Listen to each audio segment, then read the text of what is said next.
এইবার আবার যে দাঁড়াবে তারও জামানত বাজেয়াপ্ত করে এইবার যে আবার দাঁড়াবে এই এই শিলিগুড়িতে আমাদের বিজেপির যেই দাঁড়াক না কেন আবার জামানত বাজেয়াপ্ত করবে। তার কারণ হচ্ছে এদের উদ্যোক্ত অহংকার, বাউন্সার নিয়ে ঘোরা, সিকিউরিটি নিয়ে ঘোরা, রাস্তায় না নামা, হ্যাঁ, লোক গেলে বাইরে বসিয়ে রাখা, দুর্সাই করা। একদিনে মানুষ ভুলে যাবে, হঠাৎ করে কেরাল মাছ খাওয়া ছেড়ে দিয়েছে। যা যিনি আসলে এইরকম, তিনি নির্বাচনের মুখে দান দানে নেমেছেন। পয়সা কোথা থেকে আসে? কি কাজ করেন তিনি?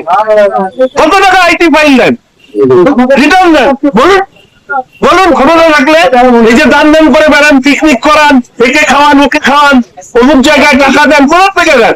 তার কারণ এই যে শহর জুড়ে যে বেআইনি কার্যকলাপ হচ্ছে, সেই কার্যকলাপের পেছনে কি আছে? দিলীপ বর্মনের সাহেবের কথায় চোরে চোরে মাস্তুতো ভাই মেয়র আনতে ক্ষতি করে। আমি বলিনি দিলীপ বর্মন হাতে হাড়ি ভেঙেছে, চোরে চোরে মাস্তুতো ভাই। ক্লাবে ক্লাবে পয়সা দেওয়া, কোথার থেকে আসে পয়সা কিছু না করলে? হ্যাঁ, আর লোকের কাছে এসে বলবে এই ধরনের বক্তব্য, কাজ এবং কথা দুটো মিললে।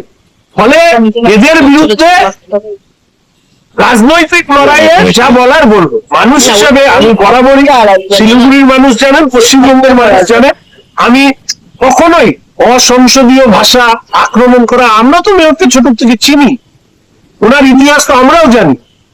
ফলে উনি একটা দুটো এমন কথা বলেছেন যে কথা আমার এখানে লেগেছে, আমি উত্তর দিইনি, কারণ আমি ব্যক্তিগত কাদা ছোড়াছড়িতে বিশ্বাস করি না। না হলে মেয়র সাহেবের সমস্ত কথা মানুষের সামনে অন ক্যামেরা তুলে